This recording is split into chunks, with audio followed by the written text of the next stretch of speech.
My sister has lived with me for many years, since the time when life gave her the challenge of becoming a mother at a tender age. I opened up a corner for her and her children in my home, my own home, in an effort to provide her with the peace and shelter she needed so much. But time goes on, life moves on, and now this house is a space that I share with my wife Amy.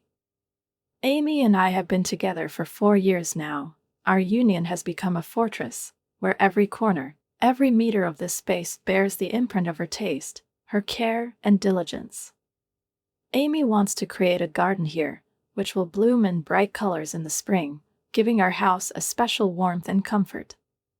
Amy and I discussed this decision, to create this corner of greenery and beauty, where every detail will be planned by her. We agreed that this garden would be a continuation of our dreams, a part of our common life. But, alas, due to our different work schedules, we could not immediately share this plan with my sister. Meanwhile, Amy took a few days off to oversee the work of the contractors who started the garden. All this happened while I was at work, and soon a collision turned out to be inevitable. My sister, seeing contractors tearing up a patch of grass where her children were playing, burst into anger, making a scene in front of the workers, and then in front of Amy. Mutual reproaches flared up like a spark, and Amy, annoyed by this intrusion into her plans, told her sister that perhaps it was time to move on, start her own life away from my home, where I had provided her and her children with such long-term support. This conflict escalated even more when a neighbor intervened in the situation. Not understanding our family nuances, she decided that the contractors were working without permission and called the police. The arrival of the police added fuel to the fire. Amy was forced to leave the territory for a while, leaving it controlled under the strict gaze of the law. All this happened in my absence, and when I finally found out about what had happened, I realized that the moment had come to make a decision. My sister tried to explain her pain. For her boys, this patch of grass had become something of a play island, and she found it hard to believe that Amy and I could have made such a decision without consulting her. Amy, for her part, could not contain her irritation with her sister and neighbor, because her dream of a garden had already begun to come to life. My sister, in tears, continued to apologize and swear that she did not want to bring the situation to conflict. But, as is often the case, her actions said much more than her words. For Amy, who always dreamed of a home where every corner would be a place of harmony, this case became a symbol of what her family life could be if my sister stayed with us forever. I knew it was time to make a choice. My wife is my heart, and I put her first. My sister had to leave our house, although I was tormented by the thought, had I committed a stupidity by kicking her and the children out of a piece of land that would soon become a garden? My sister appeared in my life very young, still being a teenage mother, and since then she has remained under my protection, giving birth to more children, but never gaining financial independence. Every day she spent in my house only confirmed the idea that it was time for her to start an independent life and build a future for herself and her children. I gave her a lot of support, and it always seemed to me the right and natural step. But I couldn't be her support indefinitely. It looks like she has friends and even neighbors who are willing to be involved, and maybe she can reach out to them. However, with recent events, it became clear to me that it was necessary to put the terms of her departure and our agreement on paper. After all, if my sister is able to insist on her rights so much that she interferes with the police, no one knows how far she may go in the future. I couldn't help but be grateful that Amy, my future wife, didn't hesitate even in the face of such a violent reaction. Despite all the threats and interference, I saw how she strives to protect our home, how she wants to see it as a cozy and safe space for us. The neighbor, although she tried to apologize, had no right to interfere in the affairs of our yard. Each of us has our own concerns, and it's certainly not up to her to decide what should happen on my territory. 6 years is a long time, and during that time my sister really settled into her little corner. This place became almost a second home for her, where her children grew up. And, perhaps, from her point of view, it was cruel and even unfair to suddenly destroy a piece of grass familiar to them, turning it into a blooming garden. However, this is my house, and despite the fact that the garden project took some time, these days we just didn't have a minute to inform her about the changes. When I turned 13, my mother remarried, and her new husband turned out to be like winning the lottery for us.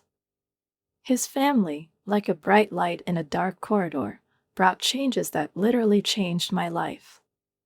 Their acceptance and warmth created a feeling of real home, and I, a lonely child in the family, found a real family feeling next to them. Years later, I began to learn more about my stepfather's past. It turned out he had a daughter, Ashley, now about 50 years old. At one time, when Ashley was only 14, her mother filed for divorce, revealing to him the truth. She had been cheating throughout all the years of their marriage, and the man whom her stepfather considered his child was actually the result of this relationship. Her romantic partner was married at the time, but when his wife passed away, he wanted Ashley and her mother to move in with him. At that time, it was expensive and unusual to conduct a DNA test, but the blood type quickly established that the stepfather could not be Ashley's biological father. The girl's mother knew the truth almost from the moment she was born, but remained silent until the moment came to free herself from this burden. After the divorce, Ashley's mother and her new partner settled in the house he had previously shared with his late wife, leaving my stepfather outside their new life. They asked him not to pay alimony and not to visit his daughter. When Ashley turned 15 or 16, she wrote her father a letter asking him to leave her and let her build a relationship with a new family. He complied with her request, and since then their relationship has ended, never resuming. As far as I know, they never spoke again. The divorce was quick, and the property was divided simply. The stepfather received the house and its contents, while Ashley's mother took the money with her. I knew practically nothing about Ashley's existence until my stepfather passed away. His will emphasized the idea that Ashley was not his biological child. The will clearly stated that she was not to receive anything from his estate, which came as a real shock to her when she learned about the disinheritance. That was the first time she contacted me, politely and delicately asking for the opportunity to get at least some family heirlooms left over from when her mother was still married to her stepfather. I was ready for a dialogue. I asked her to send me a list of desired things, but instead she insisted on visiting in order to personally look around and find what she was interested in. From that moment on, her behavior became more and more persistent and even aggressive. By then, Ashley had found out that her alleged biological father was also not related to her by blood. When DNA testing confirmed this in the early 90s, her hopes were finally dashed. The family she joined could not treat her as a relative. Her grandparents refused to pay for her education and did not include her in their wills. Now Ashley, torn by fear that criminal charges could undermine her career, is begging me to drop them. She calls me an idiot for refusing to meet her halfway. But is that so? Refusing to mitigate justice after her repeated violations of restraining orders is not cruelty, but an attempt to put a barrier in front of her incessant attempts to invade my life. Her concern is rather dictated not by true remorse, but by an understanding of the inevitability of consequences. An adult who, as it seems to her, has been deprived of what rightfully did not belong to her all her life, is trying to blame everyone around her for her own mistakes and failures.